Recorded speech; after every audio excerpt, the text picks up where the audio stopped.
Ravi Prakash Siliconandhra hospital Kuchipudi super speciality వైద్య సేవలు పూర్తిగా ఉచితం. రోజు మన వైజాగ్ సిపి ఆఫీస్ నుంచి స్టేట్లో ఉన్న అన్ని జిల్లాల ఎస్పీలతోని అదేవిధంగా హెడ్ ఆఫ్ ది డిపార్ట్మెంట్ అందరితోని కూడా ఈరోజు ఒక వీడియో కాన్ఫరెన్స్ కండక్ట్ చేయడం జరిగింది. వీడియో కాన్ఫరెన్స్ మనకి యాక్చువల్గా నేను ఛార్జ్ తీసుకున్న తర్వాత మ్యాక్సిమం డీజీపీ గారితో రివ్యూస్ అయితే మనం అందరం కూడా చేసుకున్నాం. డీజీపీ ఆఫీస్లో 2 times, అదేవిధంగా ఫినాన్స్ డిపార్ట్మెంట్ వాళ్ళతో కూడా అంటే ఎంతవరకు ఫండ్ ఉంది, దాన్ని ఎలా యూటిలైజ్ చేసుకోవాలి, ఇంకా మన వెల్ఫేర్ ఎలా ఇవ్వాలన్న ఉద్దేశం మీద కూడా ఫినాన్స్ డిపార్ట్మెంట్ వాళ్ళతో కూడా మాట్లాడడం జరిగింది. అయితే ఫస్ట్ టైం నేను as a home minister review కూడా చేసుకొని ఈరోజు అందరు ఎస్పీస్ని కూడా వీడియో కాన్ఫరెన్స్లో తీసుకొని ఈరోజు మీటింగ్ పెట్టడం జరిగింది. మెయిన్ ఎజెండాగా ఈరోజు మీటింగ్లో కూడా మనకి గాంజా ఎలాగ మనం అరికట్టాలి, అదేవిధంగా గాంజా విషయంలో ఎన్ని కేసెస్ మనకి అందరికీ కూడా ఫైల్ అయినాయి, ఇంకా మనం ఏ ప్రికాషన్స్ తీసుకుంటే గాంజాని మనం ఇంకొంచెం ఎఫెక్టివ్గా మనం అరికట్టగలం అన్న దాని మీద ఒక డిస్కషన్ జరిగింది. At the same time crime against women మీద కూడా ఇప్పుడు ఏదైతే చిన్న చిన్న పిల్లల మీద అబ్యూజెస్ జరుగుతున్నాయో, ఉమెన్ మీద అబ్యూజెస్ జరుగుతున్నాయో వాటి మీద మనం ఎలా నివారించడానికి మనం ఎటువంటి ప్రోగ్రామ్స్ తీసుకోవాలి, అట్ ద సేమ్ టైం ఎలా పబ్లిక్ పార్టిసిపేషన్ అనేది చేయాలి అన్న దాని మీద ఒక కార్యాచరణ ప్రకటించడానికి, అదేవిధంగా పోలీస్కి సంబంధించి వెల్ఫేర్ మీద కూడా ఇప్పటి వరకు పోలీసులు నేను చాలా సందర్భాల్లో చెప్తున్నా, వెహికల్స్ విషయంలోనే కానీ పోలీసులకి ఈవెన్ వెహికల్స్ కూడా లేని పొజిషన్ నుంచి ఈరోజు పరిస్థితులు ఉన్నాయి. అట్ ద సేమ్ టైం ఆరోగ్య భద్రత కూడా ఫుల్ ఫ్లెజ్డ్గా పోలీస్ డిపార్ట్మెంట్ వాళ్ళకి వెళ్ళని సిచ్యువేషన్స్, అదేవిధంగా ఇంకా వెల్ఫేర్ మెజర్స్ అన్నీ ఉన్నాయండి. వాటన్నిటి గురించి కూడా చాలా డీటెయిల్డ్గా మేము ఈరోజు డిస్కషన్ చేసుకోవడం అయితే జరిగింది.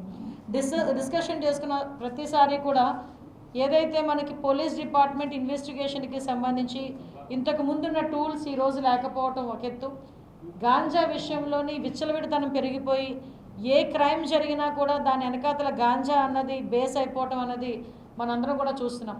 ఫర్ ఎగ్జాంపుల్ మొన్న వినుకొండలో హత్య జరిగిన, రేపొద్దున అమ్మాయిల మీద ఏదైనా అఘాయిత్యాలు జరిగినా, చిన్న చిన్న పిల్లల మీద అబ్యూజింగ్స్ జరిగినా, రేప్ అటెంప్ట్స్ జరిగినా వీటన్నిటికీ కారణం ఏంటంటే ఒక కల్తీ మద్యం కానీ, లేదు అనుకుంటే దాని మీద ఎక్కువగా ఉన్నది డ్రగ్స్ కానీ గంజాయి కానీ.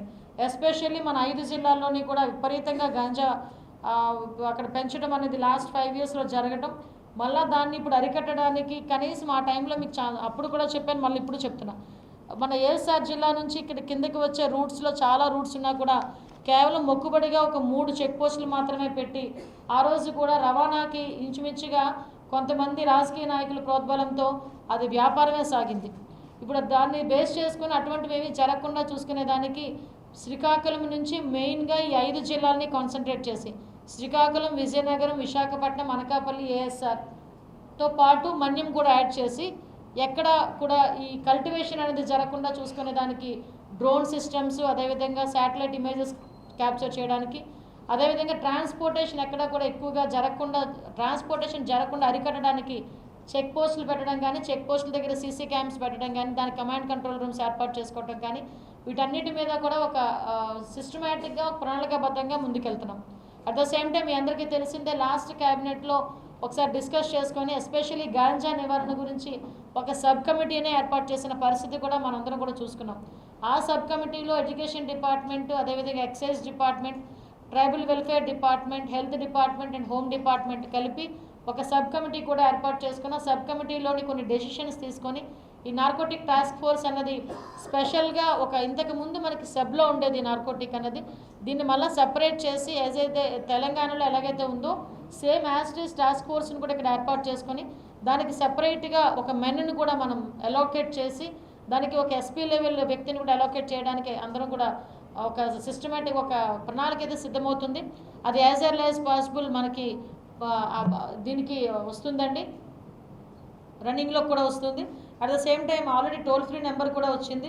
దీని అంతటినీ కూడా ఒకరోజు మేము లాంచ్ చేసేటప్పుడు అవన్నీ కూడా మీకు అందరికీ కూడా చెప్పడం జరుగుతుంది.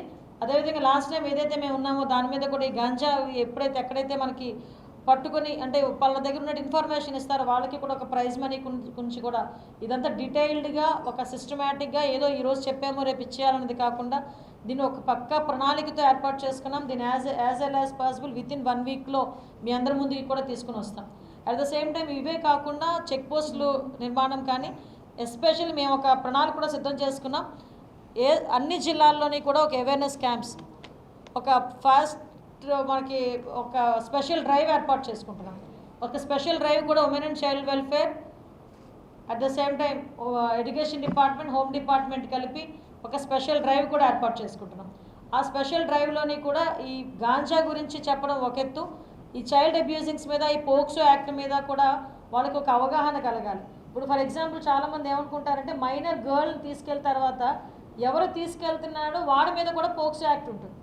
అది వాటి మీద కంపల్సరీగా పోక్సో యాక్ట్ డెఫినెట్గా, అంటే చాలామంది చిన్న మైనర్ బాయ్ అయినా కూడా పోక్సో యాక్ట్ మనకి దానికి ఇంప్లిమెంట్ అవుతుంది. ఇలాంటి విషయాలు కానీ మ్యాక్సిమం ఎక్కడెక్కడ ప్రాబ్లమాటిక్ సెంటర్స్ ఉన్నాయి, ఈ టీజింగ్ని మనం అరికట్టడానికి కానీ వీటన్నిటి మీద కూడా పక్కా ప్రణాళికతో ముందుకెళ్ళడానికి సిద్ధపడ్డాం. దీనిలో భాగంగానే ఏఎస్ఆర్ జిల్లా కూడా నేను ఏదో ఒక రోజు కంపల్సరీ విజిట్ చేస్తా. అక్కడ ఎక్కడైతే ఈ గాంజా ఎక్కువగా ప్లాంటేషన్స్ ఉంటాయో అటువంటి ఏరియాస్లో వెళ్ళి ఆ గిరిజన ఫ్యామిలీస్తో నేను ట్రైబల్ వెల్ఫేర్ మినిస్టర్ మేమందరం కలిసి వెళ్ళి ఒక గ్రూప్ ఆఫ్ పీపుల్ వెళ్ళి వాళ్ళకి అవేర్నెస్ క్రియేట్ చేయడానికి కూడా మేమందరం కూడా సిద్ధపడుతున్నామండి. అదేవిధంగా మనందరికీ కూడా మీ అందరికీ తెలుసు, ఈరోజు ఇవన్నీ క్రైమ్ అన్నది అరికట్టడం ఎంత అవసరమో, ఎస్పెషల్లీ మన విశాఖపట్నం సిపి గారిని కూడా ఒక ఎగ్జాంపుల్ కింద తీసుకోవాలి. మన డిపార్ట్మెంట్, వైజాగ్ డిపార్ట్మెంట్ కూడా ఎస్పెషల్లీ ఇక్కడికి వచ్చిన తర్వాత నుంచి కూడా పర్టికులర్గా ఎవరైతే కొన్ని స్పాట్స్ని ఐడెంటిఫై చేసుకొని, అంటే ఎక్కువ గంజా ఎక్కువ తీసుకుంటారు ఈ స్పాట్స్లో, ఈ టైంలో మనం వెళ్ళలేకపోతున్నాము ఆ ఏరియాస్లో కన్నా వాళ్ళు ఏదైనా ఐడెంటిఫికేషన్ ఉండి పబ్లిక్ చెప్తే కనుక అలాంటి వాటి మీద స్పెషల్ బీట్ ఏర్పాటు చేసుకొని ఆ బుషెస్ అన్నింటినీ క్లియర్ చేసి ఎక్కడా కూడా అలాంటి ప్లేసెస్ లేకుండా చేసుకునే బాధ్యత కూడా తీసుకుంటున్నారు. అట్ ద సేమ్ టైం నాకు ఎస్పీస్ ఇందాక డిఐజీ గారు కూడా చాలా సజెషన్స్ ఇచ్చారు. ఈ గాంజా ఎక్కడైతే పండిస్తున్నారో వాళ్ళకి ఆల్టర్నేటివ్ క్రాప్ హార్టికల్చర్లోని, అగ్రికల్చర్లోని ఇదే టైం కాబట్టి వాటికి సీడ్ వాళ్ళకి అవైలబిలిటీలో ఉండేటట్టుగా కూడా చేయటం, ఇవన్నీ కూడా ఒక మేజర్గా ఒక పక్కా ప్రణాళికతో ముందుకెళ్ళడానికి గవర్నమెంట్ సిద్ధంగా ఉంది. ఎట్టి పరిస్థితుల్లోని కూడా గంజాయి అరికట్టాలి, గంజాయి ద్వారా వచ్చిన క్రైమ్ని కూడా అరికట్టాలని కృత నిశ్చయంతో గౌరవ చంద్రబాబు నాయుడు గారు, అదేవిధంగా పవన్ కళ్యాణ్ గారు దీని మీద స్పెషల్గా ఫోకస్ కూడా పెట్టున్నాం. కాబట్టి పర్టికులర్గా ఇన్నిసార్లు మేము దీని మీద రివ్యూస్ చేసుకోవడం కానీ, దీని మీద పర్టికులర్గా ఆఫీసర్స్తో మాట్లాడడం కానీ జరుగుతుంది. మేము కూడా ఎవ్రీ వీక్ ఒక డిస్ట్రిక్ట్ విజిట్ కూడా, నేను కూడా డిస్ట్రిక్ట్ విజిట్ కూడా వెళ్తానండి. అదే సేమ్ టైం నేను ఏమంటానంటే పోలీస్ డిపార్ట్మెంట్ వాళ్ళు ఎంత పని చేయాలి అని మనం ముందుకు తోసినా వాళ్ళకి కావాల్సిన ఫెసిలిటీస్ మినిమం మీకు చాలా సందర్భాల్లో చెప్పాను. ఈ వైజాగ్ మొత్తానికి, ఈ జిల్లా మొత్తానికి నాకు తెలిసి 2 ఉన్నాయి డాగ్స్. ఎంతవరకు వీళ్ళు పని చేయగలరు, ఎంతవరకు వాళ్ళు ఐడెంటిఫై చేయగలరు? ఈవెన్ ఇందాకే నాకు చెప్పారు, స్పాట్లోని డ్రగ్ తీసుకున్నారా లేదా అని ఐడెంటిఫై చేయడానికి ఒక టూల్ ఉంటుందండి. ఆ టూల్ కాస్ట్ 4000 రూపీస్. లాస్ట్ ఉండేది 5 సంవత్సరాలు లేదు. అంటే అలాంటి టూల్స్ అలాంటివి వీళ్ళకి కనుక ఇస్తే ఇమీడియట్గా వాళ్ళు ఐడెంటిఫై చేయడానికో, వాడు డ్రగ్ తీసుకున్నాడా ఏం తీసుకున్నాడని తెలియడానికి వాళ్ళకు ఒక ఐడెంటిఫికేషన్ ఉంటుంది. ఇంతకుముందు నేను మళ్ళీ మా అసెంబ్లీలో కూడా చెప్పాను, ఫింగర్ ప్రింట్ ఐడెంటిఫికేషన్ సిస్టమ్ ఉండేది ఇంతకుముందు.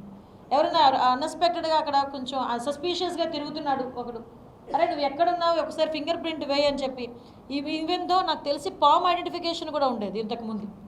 పామ్ వాళ్ళు పెట్టినా కూడా వాడు ఇంతకుముందు క్రిమినల్ బ్యాక్గ్రౌండ్స్ ఏమున్నాయి, వాటి ఎన్ని కేసులు ఉన్నాయి, వాటి పొజిషన్ ఏంటి అన్నది క్లియర్ కట్గా బయటకు వచ్చేది. మీరు నమ్మరు, నేను ఏదో రాజకీయం మాట్లాడుతున్నానని కాదు. ఈరోజు వచ్చి ఏదో గొగ్గోలు పెట్టే పరిస్థితుల్లో వాళ్ళు మాట్లాడుతున్నారు తప్పించి లాస్ట్ 5 సంవత్సరాల్లో పోలీసు వ్యవస్థని కంప్లీట్గా నిర్వీర్యం చేశారు. Even finger print identification system అనేది లేకపోతే ఎలా అవుతుందండి? ఇంతకుముందు ఎక్కడైనా గ్రూప్ ఆఫ్ పీపుల్ ఎక్కడైనా సభలు పెట్టుకున్నా, ఏదైనా ఆర్గనైజ్ చేసుకున్నా అక్కడికి ఫాల్కనర్స్ అని వెహికల్స్ వెళ్ళేవి. వాళ్ళ హాక్ అని చెప్పేసి ఒక వెహికల్ ఉండేది, వాటిలో సీసీ క్యామ్స్ ఉండేవి. ఎక్కడైనా అలాంటివి ఎవరైనా కొంచెం సంఘ విద్రోహ శక్తులు కనుక పనిచేస్తున్నారు అనుకుంటే ఈజీగా ఐడెంటిఫై చేసుకునే సిస్టమ్ ఉండేది. సో ఇప్పుడు అవన్నీ కూడా లేవు. మీరు నమ్ముతారా, మినిమం మెయింటెనెన్స్ లేదు పోలీస్ స్టేషన్స్కి. వాళ్ళు ఇన్వెస్టిగేషన్ మెయింటెనెన్స్ అని చెప్పేసి మళ్ళీ ఇప్పుడు మేము స్టార్ట్ చేయాలి. ఇంతకుముందు చంద్రబాబు నాయుడు గారు ఉండేటప్పుడు 6000 to 8000 రూపీస్ ఇచ్చేవారు. నేను మళ్ళీ చెప్తాను, పక్కన తెలంగాణలో 75,000 ఇస్తున్నారు. ఇందాకే నాకు పాపం అన్నమయ్య జిల్లా నుంచి ఒక ఎస్పీ చెప్తున్నారు, అక్కడ ఏమైనా గంజాయి పట్టుకుంటే దానికి సంబంధించిన ఐడెంటిఫికేషన్కో లేకపోతే ఇన్వెస్టిగేషన్కో మళ్ళీ చింతపల్లిలో లేకపోతే అరుకో రావాలంటే వాళ్ళకి మినిమం కాస్ట్ ఎంత, ఇన్వెస్టిగేషన్ ఛార్జెస్ సొంత జేబులో తీసి ఇచ్చే పరిస్థితి కూడా పోలీస్ డిపార్ట్మెంట్ పరిస్థితి అయిపోయింది. So even though police department వాళ్ళకి ఇవ్వాల్సిన టీఏడిఏలు కూడా లాస్ట్ 5 సంవత్సరాలు చెల్లించలేదు. ఈవెన్ వాళ్ళకి జీపీఎఫ్ నుంచి వచ్చే లోన్లు కూడా నేను మొన్న అసెంబ్లీలో కూడా చెప్పాను. ఆ లోన్ 850 కోట్ల రూపాయలు డైవర్ట్ అయిపోయింది. ఎందుకు డైవర్ట్ అయిందని వీళ్ళు కోర్టుకి వెళ్ళి కోర్టులో అడిగితే అది టెక్నికల్ ఇష్యూస్లో ఒక బటన్ నొక్కపోయి ఇంకో బటన్ నొక్కామని చెప్పేసారు చాలా ఈజీగా. సో ఇటువంటి సిచ్యువేషన్స్ మధ్యలో ఈరోజు మళ్ళా పోలీస్ డిపార్ట్మెంట్ యాక్టివేట్ అయింది. పోలీస్ డిపార్ట్మెంట్ మళ్ళా మా వర్క్ ఇది, మా వర్క్ పరదాలు కట్టడమే కాదు, అవతల ఇంకొక పార్టీ వాళ్ళ ఇళ్ళ దగ్గర కాపలా కాయడం ఒకటే కాదు, మా పని ఇది అని చెప్పి ఈరోజు తెలుసుకొని వాళ్ళు ఐడెంటిఫికేషన్ చేసుకొని మళ్ళీ ముందుకెళ్తున్నారు. వాళ్ళందరినీ కూడా మనం ఎంకరేజ్ చేయాల్సిన అవసరం ఉంది. మరిన్ని వీడియోస్ కోసం ఛానల్ ని సబ్స్క్రైబ్ చేయండి, లేటెస్ట్ అప్డేట్స్ కోసం వాట్సాప్ ఛానల్ ని ఫాలో చేయండి అండ్ లింక్ డిస్క్రిప్షన్ లో ఉంది.